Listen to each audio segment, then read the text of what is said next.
बिहार के भाइयों और बहनों, आम मतदाताओं को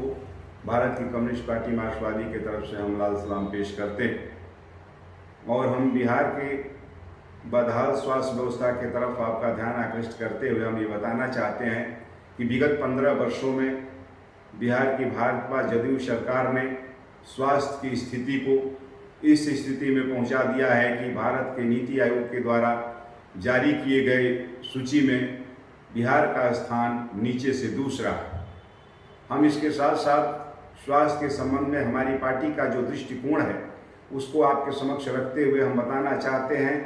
कि यदि हम सत्ता में आए तो हम किस प्रकार की स्वास्थ्य व्यवस्था आपको उपलब्ध कराएंगे। जहां तक सार्वजनिक स्वास्थ्य व्यवस्था का प्रश्न है, भारत के संविधान की धारा 21 में सभी को जीने का अधिकार है। इसलिए हम मानते हैं कि कोई भी बिहार की जनता या भारत की जनता दवा के और इलाज के अभाव में वो काल कलवित नहीं हो और स्वास्थ्य सुविधा उपलब्ध करने के लिए उसको अपने निजी पॉकेट से खर्चा नहीं करना पड़े, यह हमारी पार्टी का दृष्टिकोण है। अब हम बिहार के स्थिति की विवेचना करते हैं तो हम पाते हैं कि बिहार में 5,000 की आबादी पर जहाँ एक उपकेंद्र होना चाहिए था, वहाँ 10-10, 20-20 हज़ार की आबादी पर एक स्वास्थ्य उपकेंद्र है। जहाँ 30,000 की आबादी पर एक अतिरिक्त प्राथमिक स्वास्थ्य केंद्र होना चाहिए था, वहाँ 1 लाख 2 लाख की आबादी पर एक अतिरिक्त प्राथमिक स्वास्थ्य केंद्र है। जहाँ 1 लाख की आबादी पर सामुदायिक स्वास्थ्य केंद्र होना चाहिए था, वहाँ 10-12 लाख की भी आबादी पर 20-20, 25-25, 30-30 लाख की आबादी पर एक सामुदायिक स्वास्थ्य केंद्र है। अनुमंडलीय अस्पताल और जिला अस्पतालों की हालत इतनी खस्ता है कि वहाँ साधारण ऑपरेशन नहीं हो पाता है, साधारण हड्डी के रोग का इलाज नहीं हो पाता है, सिजेरियन ऑपरेशन नहीं हो पाता है। इसके कारण मेडिकल कॉलेजेस में इतनी भीड़ रोगी और मरीज की बढ़ जा रही है कि वहाँ रोगियों को बेड उपलब्ध नहीं है और ज़मीन पर सुला करके पटना मेडिकल कॉलेज जैसे अस्पताल के टाटा वार्ड, जो महिलाओं का वार्ड है, उसमें हड्डी के वार्ड में और इमरजेंसी वार्ड में मरीज को नीचे सुला करके पानी चलाया जाता है, सलाइन चलाया जाता है, ऑक्सीजन दिया जाता है। जहाँ तक चिकित्सक का सवाल है, करीब चिकित्सक के 50% पद बिहार में रिक्त पड़े हुए हैं। यही नहीं, nursing staff, pharmacist, x-ray technician, lab technician, dresser, ECG technician, सारे के सारे पद स्वास्थ्य विभाग में खाली पड़े हुए हैं। अस्पतालों में जीवन रक्षक दवा का अभाव है, ऑक्सीजन गैस सिलेंडर का अभाव है और स्वास्थ्य सेवा बिल्कुल बदहाल हो चुकी है। जहाँ तक इसका, जब मुजफ्फरपुर में चमकी बुखार फैला, सैकड़ों बच्चे काल कलवित इसलिए हो गए कि प्राथमिक स्वास्थ्य केंद्रों में सलाइन बोतल चढ़ाने की भी व्यवस्था बिहार सरकार के द्वारा नहीं की गई थी। और जब हम अन्य बिहार की तुलना अन्य राज्यों से करते हैं तो हम पाते हैं कि प्रति व्यक्ति जो औसत खर्च राष्ट्रीय नमूना सर्वेक्षण के अनुसार 724 रुपया है भारतवर्ष में, वहीं बिहार में प्रति व्यक्ति 348 रुपया खर्च किया जाता है। यह और निजी स्वास्थ्य व्यवस्था पर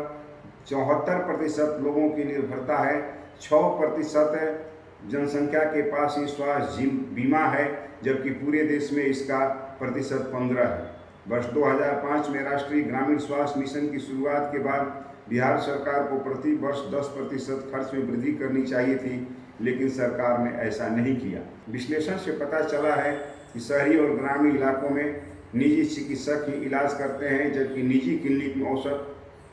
खर्च 25,000 रुपये है, जबकि सार्वजनिक अस्पतालों में यह खर्च 6100 रुपये है। बिहार में स्वास्थ्य पर होने वाले खर्च का 80% परिवार के लोग ही खर्च करते हैं।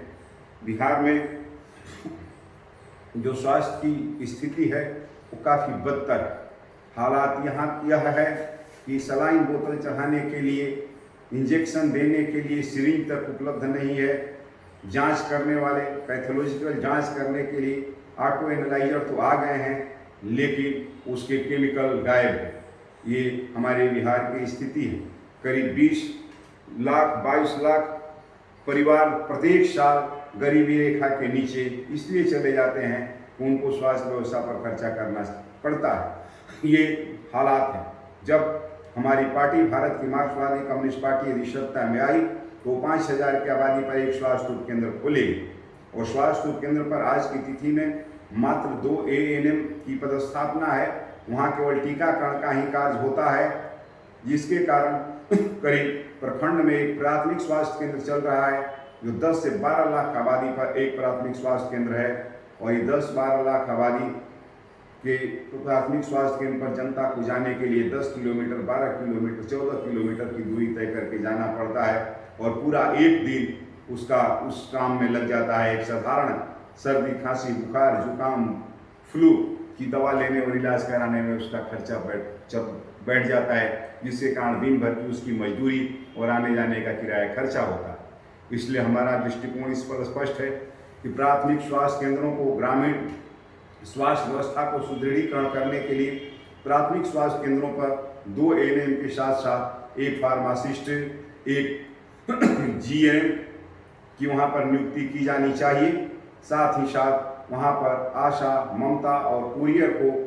सपोर्टिंग स्टाफ के रूप में, चतुर्थ वर्गीय कर्मचारी के रूप में, महिला कक्ष सेविका के रूप में, पुरुष कक्ष सेवक के रूप में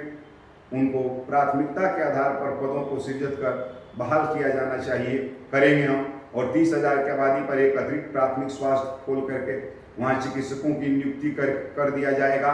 और 6 उपकेंद्र को 5-5 हज़ार की आबादी के 6 उपकेंद्र को उस अतिरिक्त प्राथमिक स्वास्थ्य केंद्र से जोड़ दिया जाएगा, जहाँ के चिकित्सक हफ्ता में 2 से 3 दिन एक उपकेंद्रों पर जा करके इलाज करेंगे और वहाँ अस्थायी रूप से 5-6 स्टाफ रहेंगे, जिससे जो प्राथमिक स्वास्थ्य व्यवस्था है वह गांव में उपलब्ध हो जाएगी, जिस कारण ग्रामीण को बहुत दूर तक चल करके अपने प्रखंड तक नहीं जाना पड़ेगा। प्राथमिक स्वास्थ्य केंद्रों को हम सामुदायिक स्वास्थ्य केंद्र के रूप में 30 बेड के अस्पताल में, जो भारत सरकार का मापदंड है उसके मुताबिक हम 30 बेड के अस्पताल में परिवर्तित करके वहाँ पर 16 GNM की पदस्थापना करते हुए वहाँ पर शिशु रोग विशेषज्ञ, दंत रोग विशेषज्ञ, महिला रोग विशेषज्ञ, मूर्छक चिकित्सक, सर्जन, फिजिशियन सभी की पदस्थापना वहाँ करके उसको सुसज्जित अस्पताल के रूप में बना दिया जाएगा, ताकि प्राथमिक सामुदायिक स्वास्थ्य केंद्र में अधिकांश लोगों का इलाज हो जाए। इसी तरीके से अनुमंडल अस्पताल और जिला अस्पताल को हम अनुमंडल अस्पताल को 100 बेड के अस्पताल में परिवर्तित करके वहाँ पर सभी विशेषज्ञ चिकित्सकों को और पर्याप्त संख्या में वहाँ पर जो पैरामेडिकल स्टाफ हैं और नर्सिंग स्टाफ हैं उनकी नियमित नियुक्ति करके सुसज्जित दवा, उपकरण, जांच तमाम सुविधा मुफ्त रूप से उपलब्ध कराएंगे, ताकि जिला अस्पताल और अनुमंडल अस्पताल में सारे रोगियों का इलाज हो सके। और जो स्पेशलिस्ट हैं, स्पेशलाइजेशन ट्रीटमेंट की आवश्यकता है, उसके लिए 50 लाख की आबादी पर हम एक स्वास्थ्य मेडिकल कॉलेज अस्पताल खोल करके और वहाँ पर सभी विभागों को खोल करके और इस प्रकार की व्यवस्था किया जाएगा कि सारे किस्म के रोगियों का इलाज बिहार के अंदर ही हो जाए और उसको दौड़ करके, भाग करके अपने इलाज के लिए दिल्ली एम्स में और बाहर और निजी अस्पतालों में नहीं जाना पड़े। आज हालात यह है कि पटना मेडिकल कॉलेज अस्पताल छोड़ करके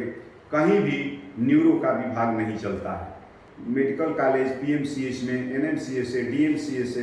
रेफर होकर के आते हैं और पटना मेडिकल कॉलेज अस्पताल का भी जो न्यूरो सर्जरी और न्यूरो फिजिशियन का विभाग है वो स्वतंत्र रूप से नहीं चलता है, बल्कि वह फिजिशियन और सर्जरी का जो डिपार्टमेंट है उसके अधीन चलता है और न्यूरो फिजिशियन और न्यूरो सर्जन जो हैं वो राउंड करते हैं और रोगी का इलाज करते हैं। अस्पताल में चिकित्सकों की कमी रहने के कारण, पैरामेडिकल स्टाफ की कमी रहने के कारण, नर्सिंग स्टाफ की कमी रहने के कारण, मरीजों का और अस्पताल की संख्या कम होने के कारण मेडिकल कॉलेज अस्पतालों में मरीजों का अत्यधिक बोझ है और इस अत्यधिक बोझ के कारण सही ढंग से इलाज नहीं हो पाता है। केंद्रों में और अतिरिक्त प्राथमिक स्वास्थ्य केंद्र निष्प्राण पड़े रहने के कारण प्राथमिक स्वास्थ्य केंद्र में जो बिहार के माननीय मुख्यमंत्री नीतीश जी सगर्व घोषणा करते हैं कि आज 14,000 एक महीना में मरीज प्राथमिक स्वास्थ्य केंद्र में आ जाता है, 14,000 मरीज एक दिन में प्राथमिक स्वास्थ्य केंद्र में आता है, तो आप 14,000 में 30 से भागा करके देख सकते हैं कि क्या एक दिन 400-500 मरीज को एक चिकित्सक इलाज कर सकता है। क्या बाह्य कक्ष जो 8 से 12, 4 से 6 घंटे का बाह्य कक्ष चलता है, ये 6 घंटा के बाह्य कक्ष में 14,000 15,000 यानी 400 से 500 मरीज को एक दिन देखना संभव है? वो तो नाम पूछ करके केवल बुखार का बू कहता है कि चिकित्सा पदाधिकारी लोग पैरासीटामोल लिख करके पुर्जा थमा देते हैं। इस कोरोना काल में आपने देखा कि सरकार भी अस्पताल ही जहां तक संभव हो पाया सरकारी अस्पतालों के द्वारा ही जनता को सुविधा मुहैया कराई गई।